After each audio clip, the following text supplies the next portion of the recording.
Hello everyone, welcome back to my channel. I hope कि आप सब ठीक होंगे और मैं भी बिल्कुल ठीक हूँ। ये देखिए, आज का मेरी बेटी का टिफ़िन है।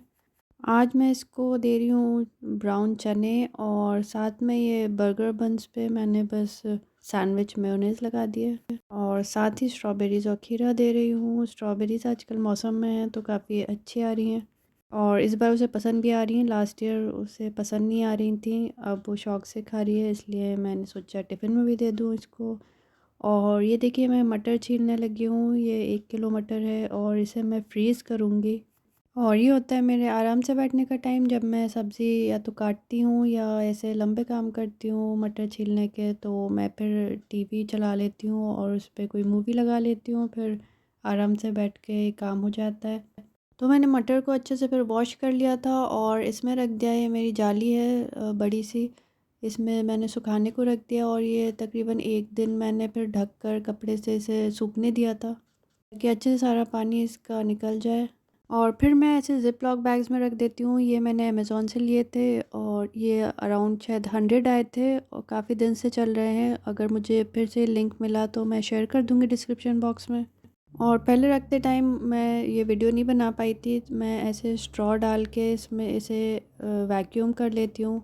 इसको सक करना होता है स्ट्रॉ डाल के, ताकि इसकी जो भी एयर है इसके अंदर वो सब बाहर आ जाए और फिर ये टाइटली पैक हो जाता है, तो फिर अंदर इसमें बर्फ़ नहीं जमता है और ये फिर काफ़ी दिन तक फ्रेश रहते हैं। मैं फिर अक्सर सर्दियों में काफ़ी सारे मटर ऐसे फ्रीज़ कर लेती हूँ, फिर पूरी गर्मियों भी चल जाते हैं मेरे।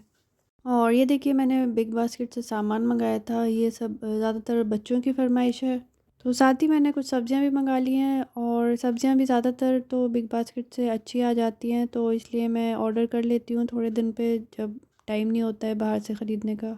और ये अच्छी बात है, सिर्फ आधा घंटे के अंदर अंदर डिलीवर भी हो जाता है। ये अक्सर हमारे पास वाले सुपरमार्केट से भी फ़ास्ट डिलीवर कर देते हैं, तो मैं इन्हीं को प्रेफ़र करती हूँ क्योंकि इनका टाइम सेट है। वरना उन लोगों को बोलो कॉल कर कर के, फिर कहना पड़ता है कि जल्दी भेज दीजिए और अक्सर उनके पास कोई लड़का नहीं होता, कभी कुछ होता है। तो बिग बास्केट सही रहता है ऐसे फ़ास्ट सामान मंगाने के लिए। तो मैंने बन्स और पिज़्ज़ा बेस भी ऑर्डर कर लिए थे। बन्स तो होल व्हीट वाले मिल गए, लेकिन पिज़्ज़ा बेस नहीं था होल व्हीट वाला, तो ये मैदे वाला ही है। और ये मिक्स बेरीज़ हैं और स्ट्रॉबेरीज़ आजकल फ्रेश बहुत अच्छी आ रही हैं, तो इसलिए मैंने ये फिर से मंगा लिए हैं। और आजकल मैं बैक टू बैक मंगा रही हूँ, जैसे ही एक पैकेट ख़त्म होता है मैं दूसरा ऑर्डर कर देती हूँ। और ये हैं केक रस्क, ये छोटी बेटी को बहुत पसंद आ रहे हैं आजकल, तो वो जैसे ही ख़त्म हो जाते हैं तो बोलने लगती है कि मंगवाइए।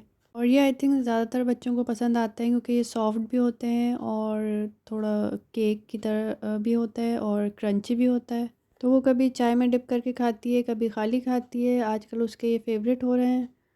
और ये बड़ी बेटी की फ़रमाइश पे मैंने ये स्ट्रॉबेरी केक रोल ऑर्डर किया था। ये काफ़ी ज़्यादा क्रीमी था और बहुत ही मीठा था, तो मुझे तो इतना ज़्यादा पसंद नहीं आया। और ये सौंफ मंगाई है मैंने, छोटी और बड़ी दोनों टाइप की, क्योंकि हमारे यहाँ सौंफ बहुत खाते हैं सब लोग, बच्चे भी बहुत शौक़ से खाते हैं खाने के बाद। और ये पिस्ता हैं, ये ज़ौफ़ के पिस्ता बहुत ही अच्छे लगे थे मुझे, इसमें ज़्यादा नमक नहीं पड़ा हुआ और क्वालिटी वाइज भी अच्छे हैं। बच्चों के टिफ़िन में मैं ड्राई फ्रूट्स थोड़े से ज़रूर देती हूँ, सबका 3-3 4-4, जैसे काजू, बादाम, अखरोट और पिस्ता। और यही चीज़ें ऐसी हैं जो बच्चे शौक़ से खा लेते हैं, वरना और चीज़ों में, सब्जियों में काफ़ी नखरे दिखाते हैं। इसलिए मैं सोचती हूँ कि ड्राई फ्रूट्स ही कम से कम इन्हें मिलें, तो काफ़ी सारे इन्हें विटामिन्स एंड मिनरल्स मिल जाएंगे। और ये सुबह का टाइम था, जैसे मैंने आपको बताया कि बिग बास्केट से बस आधे घंटे के अंदर ही आ जाता है, तो मैंने बस सुबह को ही अराउंड 9 बजे ऑर्डर किया था और 9:30 से पहले पहले आ गया था सामान, तो इसलिए फिर ये अब ब्रेकफास्ट कर रही है। और ये देखिए, सोसाइटी में रिपेयर वर्क चल रहा है, तो इन्होंने बालकनी में खूब सारी सीमेंट गिरा रखी है। पहले बालकनीज़ को इन्होंने तोड़ा था थोड़ा थोड़ा, जहाँ से क्रैक्स आ रहे थे, और अब सीमेंट लगा रहे हैं। तो ये इतनी गंदी हो गई थी बालकनी, सारी सीमेंट गिर गई थी और मैंने इसे थोड़ा सा झाड़ू से हटाने की कोशिश की, लेकिन ये इतनी जमी हुई थी कि हट नहीं रही थी। और हमारी मेड भी लीव पर थी, तो मैंने सोचा अब कैसे होगा, इसे तो शायद मेसन ही करेगा आके। लेकिन फिर हमारी मेड आई तो बेचारी ने इसे फिर खुरपी से हटा लिया था। थोड़ा टाइम तो लगा उसको, लेकिन फिर उसने कर ही दिया ये फाइनली साफ़। और बेचारी की बेटी की तबीयत भी ख़राब हो रही थी काफ़ी, इसलिए 2 दिन छुट्टी करके आई थी। वैसे मेरी मेड इतनी अच्छी है कि वो छुट्टी नहीं करती है कभी। वैसे मैं कहती हूँ कि तुम 1 मंथ में 2 बार तो कर लिया करो छुट्टी, वो तो बनती है। लेकिन और जो घर वाले हैं वो बिल्कुल भी एक भी छुट्टी नहीं देना चाहते हैं उसे, और ऊपर से धमकी भी देते हैं कि हम पैसे काटेंगे अगर तुमने छुट्टी की। ऐसा नहीं होना चाहिए, मेड भी इंसान है, आपको सोचना चाहिए सबको कि उसके भी बच्चे हैं, वो भी कभी रेस्ट करना चाहती है अपने घर पे। जैसे हम लोगों को ऑफिस से छुट्टी मिलती है और स्कूल्स में भी छुट्टी होती है। तो ये मेरी छोटी बेटी को आज ये शौक़ आ रहा था कि ऐसा मेरा हेयर स्टाइल बनाइए। इसने टीवी में किसी बच्ची को देखा था ऐसे बनाए हुए, तो इसने बनवाया, तो फिर बड़ी बेटी को भी शौक़ हुआ। वैसे छोटी बेटी पोनीटेल भी नहीं बनवाती है, उसके बाल काफ़ी अब बड़े हो रहे हैं, लेकिन ज़रा भी पोनीटेल नहीं बनवाना चाहती। बस क्लिप्स लगा के ये कंफर्टेबल रहती है, और क्लिप्स भी बिल्कुल प्लेन वाले लगाती है। इतने सारे इसने हेयर एक्सेसरीज़ ले रखे हैं फैंसी वाले, लेकिन सब ऐसे ही पड़े हुए हैं, कुछ भी नहीं लगाती। और आज इन लोगों ने कुछ वीडियो में देखा ये स्नोफ्लेक्स के कटआउट्स बनाने का, तो आज पूरे टाइम इन लोगों ने पेपर्स ले लेके ये ऐसे कटआउट्स बनाए। और फिर शाम में इनको ये एक्टिविटी सूझी कि चलो हेयर स्टाइल बनाते हैं। अब डॉल्स के हेयर स्टाइल्स की बारी आ गई है, तो इन लोगों ने डॉल्स के कोम करके और अपने से फैंसी क्लिप्स इनके लगा दिए। तो मैंने कहा चलो क्लिप्स यूज़ तो हो रहे हैं कम से कम। और ये अब मैं खाने में बनाने लगी हूँ आलू पनीर की सब्ज़ी। ये काफ़ी मज़ेदार सी सब्ज़ी बनती है, आप भी ये ट्राई करिएगा। मैं आपके साथ इसकी रेसिपी भी शेयर कर रही हूँ। तो ये मैंने सरसों का तेल ले लिया था और इसे मैं अब हीट कर रही हूँ। और स्टील की कढ़ाई के लिए काफ़ी लोग कहते हैं कि इसमें खाना चिपकता है, तो ऐसा नहीं है। आप अगर इसे सही से ग्रीस कर लें, चारों तरफ ऑयल को फैला लें, तो फिर इतना नहीं चिपकता। और एक तरीका ये भी है कि इसे हीट करने के बाद पानी के थोड़े छींटे डाल दें और फिर उसे वाइप ऑफ कर दें, तो फिर ये नॉन स्टिक जैसे काम करता है। अभी मैंने वैसा करके ट्राई नहीं किया है, लेकिन मैंने एक वीडियो में देखा था, तो अब नेक्स्ट टाइम मैं वैसे ही करूँगी। मैंने सब्ज़ी के लिए आलू बॉईल किए थे, तो मैंने छोटी बेटी से पूछा कि वो खाएगी, क्योंकि वो बॉइल्ड आलू ही खा लेती है बस, वरना फिर नहीं खाती है, सब्ज़ी में पड़ जाता है तो। या फिर मैं इसे छोटे-छोटे काट के फ्राई करके देती हूँ बस नमक डाल के, तब खाती है। और मैं वैसे आलू शिमला मिर्च की सब्ज़ी बना रही थी, लेकिन इन लोगों ने आधे से ज़्यादा आलू खा के ख़त्म कर दिए थे। मैंने जो तैयारी की थी वो ज़्यादा आलूओं के साथ की थी, प्याज और लहसुन टमाटर जो काटा हुआ था। तो फिर मुझे याद आया कि मेरे पास पनीर रखा हुआ था फ्रीज़र में, तो मैंने वो निकाल के डीफ्रॉस्ट करके फिर वो डाला साथ में, तब बहुत अच्छी सी मज़ेदार सी सब्ज़ी बन गई थी। और ये अब मैं कलौंजी डाल रही हूँ। मैंने ऑयल को पहले अच्छे से हीट किया था, फिर थोड़ा ठंडा करके फिर ये डाला है। और इसके साथ मेथी दाना और ज़ीरा डालूँगी।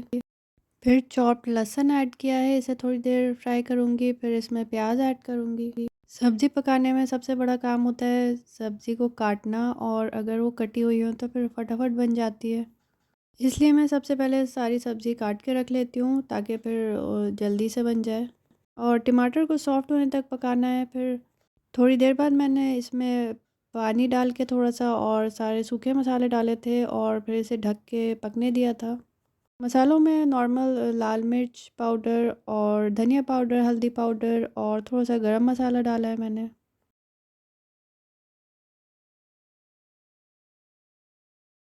और ये पनीर को मैंने माइक्रोवेव में ही डिफ्रॉस्ट किया था, क्योंकि इस वक्त टाइम नहीं था बाहर रखने का। मैंने बस फ़ौरन फ्रीज़र से निकाल के प्लेट में रख के, और वेट डिफ्रॉस्ट का जो ऑप्शन है उसको ऑन कर दिया था, और ये आराम से इतनी देर में डिफ्रॉस्ट हो गया था जब तक इसका मसाला पका था। और मैंने ये शिमला मिर्च थोड़ा पहले डाल दिए, क्योंकि आलू भी पके हुए हैं और पनीर को भी इतना ज़्यादा नहीं पकाना होता, तो मैंने शिमला मिर्च पहले थोड़ी देर पकाई थी, उसके बाद फिर पनीर डाला। ये बहुत ही मज़ेदार सी सब्ज़ी बन के तैयार हुई थी। बड़ी बेटी को भी पसंद आई, इसने रोटी से भी खा ली थी। छोटी वाली तो ऑब्वियसली खाती नहीं है, तो उसने बस अपना फिर पराठा खा लिया था खाली। और ये फ्राइडे के डिनर का क्लिप, मैंने फ़िश रोल्स बनाए थे। इस दिन बड़ी बेटी को अपनी दोस्त की बर्थडे पार्टी में जाना था, तो हस्बैंड ऑफिस से जल्दी आके उसे लेकर गए थे, क्योंकि मुझे कोल्ड हो रहा था और मेरी तबीयत बिल्कुल भी अच्छी नहीं लग रही थी मुझे कि मैं जाकर मॉल में इतनी देर बैठूं। और फिर छोटी बेटी को एग्ज़ाम की भी मुझे तैयारी करवानी थी, क्योंकि जब बड़ी बेटी को पढ़ाती हूँ तो छोटी वाली को मैं नहीं ध्यान दे पाती है, तो जब बड़ी नहीं होती है घर में तो मैं अच्छे से उसे पढ़ा लेती हूँ। तो मैंने सोचा इतनी देर में मैं उसे पढ़ा भी लूँगी। तो इसलिए मैं फिर कुछ ऐसा डिनर में बना नहीं पाई थी, क्योंकि छोटी बेटी के साथ लगी रहती और वो जब अकेली होती है तब चाहती है कि मैं पूरा टेंशन उसी को दूँ। तो इसलिए फिर मेरी कुछ बनाने की हिम्मत नहीं हुई और मैंने फ़िश को मैरिनेट होने रख दिया था आधा घंटे को। फिर मैंने उसे एयर फ्रायर में फ्राई कर दिया और ये रोटियां बना ली थी। बस मैंने रोटी पर ये लगाई है चीज़ी पास्ता सॉस है और सैंडविच मेयोनेज़, और इससे काफ़ी अच्छा यमी सा टेस्ट आ गया था। वैसे और भी ऑप्शंस होते हैं, चटनी भी लगा सकते हैं, मस्टर्ड भी लगा सकते हैं, और साथ में मैंने प्याज टमाटर को स्लाइस कर लिया था और वो साथ में रख दिए हैं। इसमें शिमला मिर्च भी लगा सकते हैं, लेकिन वो मेरे हस्बैंड को पसंद नहीं आती तो इसलिए मैंने नहीं लगाई। प्याज पर मैंने पहले ही नींबू डाल लिया था, तो उससे भी काफ़ी अच्छा सा टेस्ट आता है। तो बस फिर इसे टाइटली रैप कर देना है और ये यमी से हमारे रोल्स तैयार हो जाएंगे।